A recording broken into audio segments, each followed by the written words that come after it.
In 1931, with the Japanese invasion of China's northeastern provinces, the World Anti-Fascist War began. It lasted 14 years. In 1936, European theatre of the World Anti-Fascist War, and my father went to Spain to join the international brigades. He was wounded in the Battle of Jarama, met Dr. Bethune, and it was there in 1937. And it was that same year that the Marco Polo Bridge incident happened.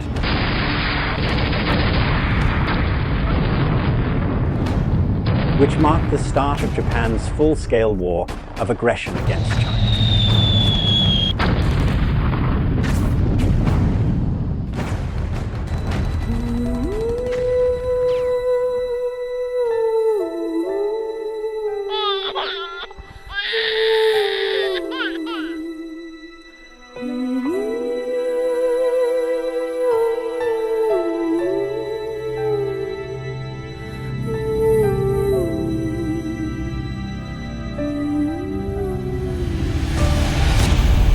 While the Chinese military and civilians were bravely combating the Japanese invaders, anti-fascist fighters from around the world crossed oceans and battlefields to reach China. They fought alongside the Chinese people, leaving their footprints of solidarity in the towering Taihong Mountains.1938年，白求恩到中国以后呢，是先去的延安嘛。他是6月17号，到金沙记。他来的时候带了很多医疗器械、物资啊，然后他就提出要建医院。就在松烟口那儿是一个庙，但这庙啊，建个医院也别建太大了，做一个示范。也让咱们的这个医务人员啊有一个学习的平台，就18天就转移了。25号这个医院就让鬼子给烧了。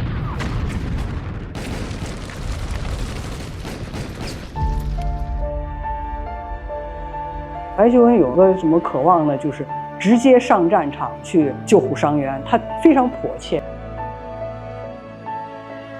Norman Bethune declared, "Treat me like a machine gun."From a hospital 30 kilometers behind the front to an operating table just 6 kilometers from the battlefield, and then to a setup within 3.5 kilometers of the front line. Even when gunfire lit up the curtains of his operating room, he pressed on, never putting down his scalpel. Once, while operating on a soldier who urgently needed blood,Dr. Bethune stepped forward without hesitation and said, "I'm a universal donor. Take my blood."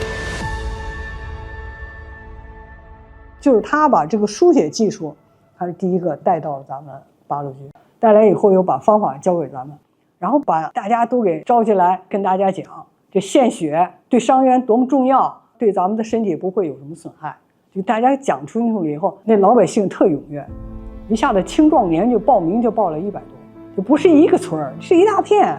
到时候需要你了，就把你叫来。献完血以后，给你一小布条，叫给血光荣，这就保证了那个血缘问题。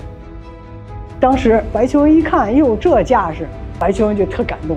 这是发动群众哈，你们真了不起！说没想到八路军这是人民血液银行，我在西班牙，我怎么就没想到这一招呢？这个照片呢是拍摄了白求恩大夫支援中国抗日战争留下的最后一个照片。这个地点呢是在涞源县王安镇孙家庄村外小庙，这个是有正脸的，就是我父亲。就看到白求恩在包扎手，他那个手拉了，没想到就是这个伤口，后来再给另外一个受伤的一个伤员做手术，受到单独感染，结果引发败血症，最后在11月12号就去世了。In just over a year in China, he founded medical training schools and established mobile medical units, saving the lives of thousands of sick and wounded soldiers. Yet his own life was tragically cut short. This farewell came far too soon, but the Chinese people have never forgotten his name, Norman Bethua.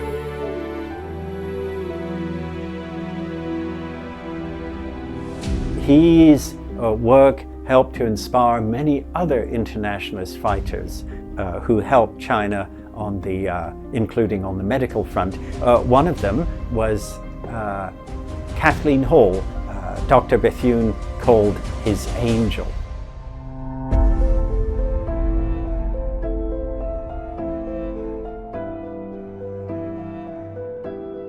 Kathleen Hall, who is known to the Chinese as He Mingqing, was a New Zealand missionary.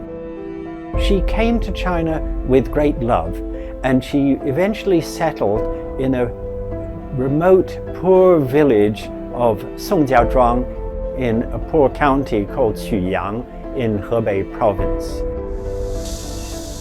陈巴凯先生，您知道当时1935年何明清建立诊所的时候，为当地的老百姓治病，也为八路军治病。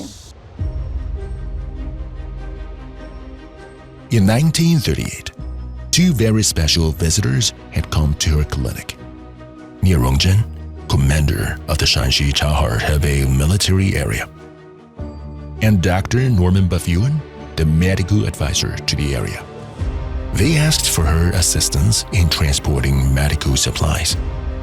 Kathleen Hall replied candidly, "You probably won't want my help. I'm a missionary." Nie Rongzhen replied sincerely, "Your faith lies in God. Our faith lies in the people. We fight for the people." Those words deeply resonated with her. She was able to travel to Japanese-occupied Beiping. Beijing was then called Beiping, and then purchase supplies and eventually on to supply Dr. Bethune. In August of 1939, Dr. Bethune wrote a report to the communist forces in Yan'an, headquarters in Yan'an. My medical supplies have mainly been brought to me courtesy of Kathleen Hall of Songjiazhuang. She has purveyed for me medical supplies and medicines, and this should be enough to help the 8th Route Army through the winter. 它不光是药，有的时候聂荣臻元帅，你再给我们带点什么电台的部件过来，当然不是整个电台的部件，所以要把这些部件搁在药品里面。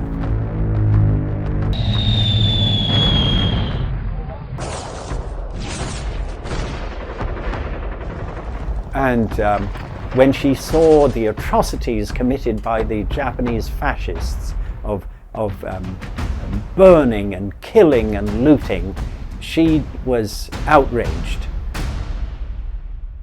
日本鬼子搜查的时候，他一手拿着他的护照，一手挡着这个教堂的门。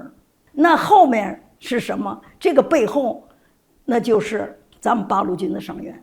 他用这种方式救了很多人。后来呢，毕竟他这么多次的那个做了这么多贡献，也是暴露了吧。39年烧了他的教堂，没办法了，就去了香港。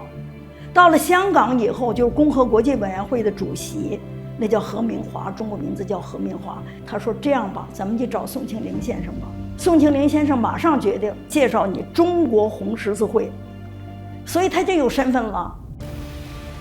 In October 1939, carrying 2 truckloads of medicine and supplies entrusted to her by Song Qing-ling, she departed from Hong Kong, traveled through Vietnam, and returned to China. 在贵州的时候，听说白求恩去世了，但是他离白求恩去世的时间已经是6个月了，他就特别伤心，大病一场。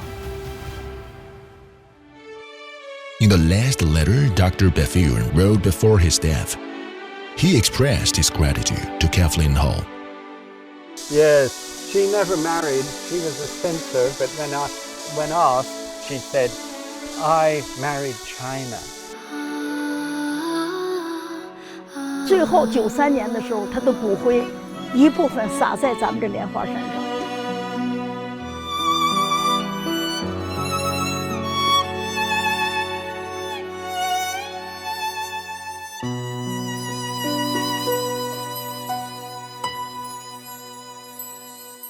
Although this second batch of medicines never reached the hands of Dr. Bethune, they were used by other internationalist doctors.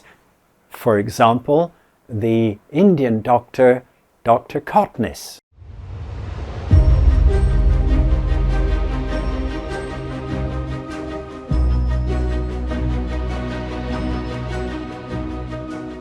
In 1939, the young Indian doctor, Dr. Kotnis, who was sent by the Congress Party in India, came full of fervor to battle-torn China. And he had a simple belief: when the neighbors are suffering from foreign aggression, I just have to go. Shortly after his arrival in China, Dr. Kotnis received the devastating news of his father's death. Despite his family's pleas for him to return home, he wrote to his elder brother in a letter, I've witnessed rescuers pulling the lifeless bodies of men, women, and innocent children from the rubble. What sin have they committed to deserve such horror?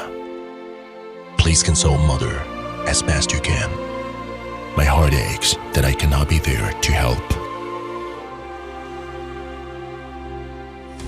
During the 100 Regiment campaign, Dr. Kotnis led the medical team and assisted in treating and saving the lives of over 800 soldiers. He was able, with his iron will, to save countless lives. In January 1941, Dr. Kotnis was made the director of the Dr. Bethune International Peace Hospital and carried on the good work. In 1942, sadly, Dr. Kotnis, who was totally worn out, died after an epileptic fit. And he died by the side of his good friend, the Austrian Dr. Richard Frey.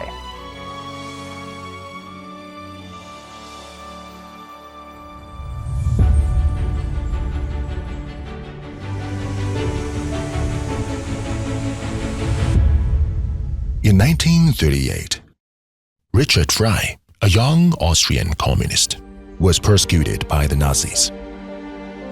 So, he boarded a ship bound for China.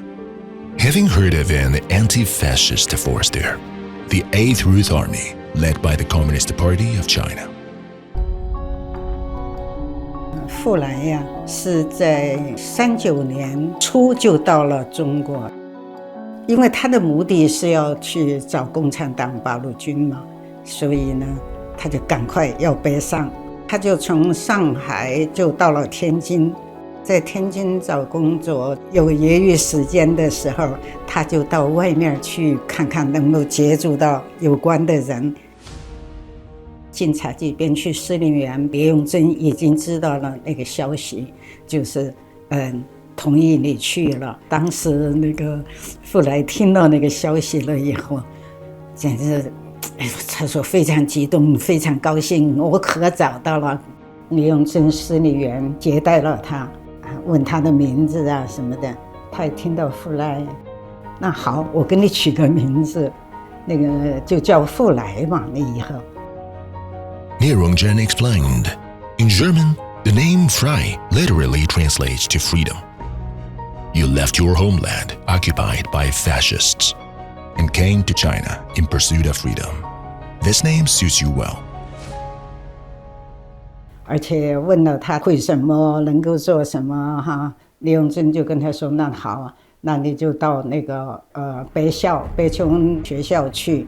那个学校又培养战士的那个医疗，还给战士看病，这个对你很适合。”柯棣华在北校，他们两个就成了好邻居，很多医疗啊、工作啊和生活很多都在一块儿，因为在一个院儿里，有什么事儿他们两个一定要争取参加。40年中期以后，那组织上就要调他到延安，后来就找了2个助手，就在延安的那个一个窑洞里面，他们就开始着手来做这个制造青霉素。In May of 1945, the first batch of self-made penicillin was created in China, and it helped to save many, many lives. In April 1953, Fry became a Chinese citizen. He devoted the rest of his life to the medical welfare of the Chinese people.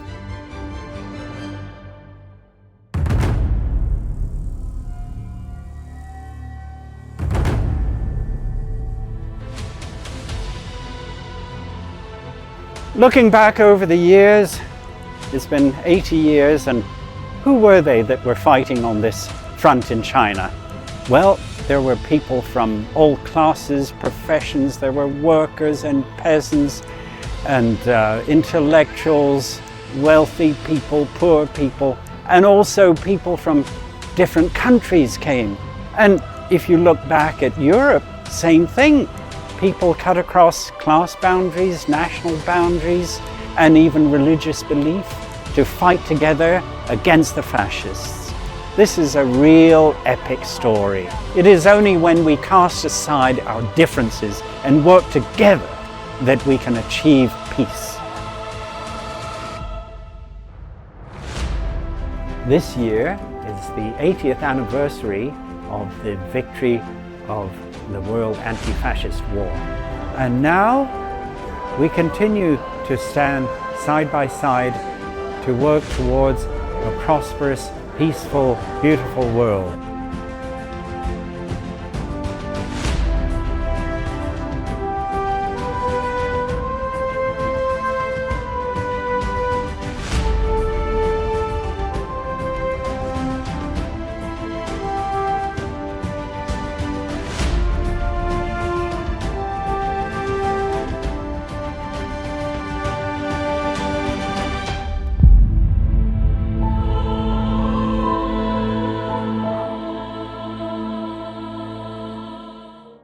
Today we celebrated an event and we gathered people.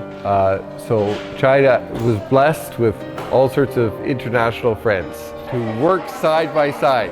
Taking that kind of spirit and spreading it as much as we can and getting the idea out there. And I think the history from what all of these people have achieved is a great way to teach people. The more we communicate, the better we understand each other, the better the chances for peace.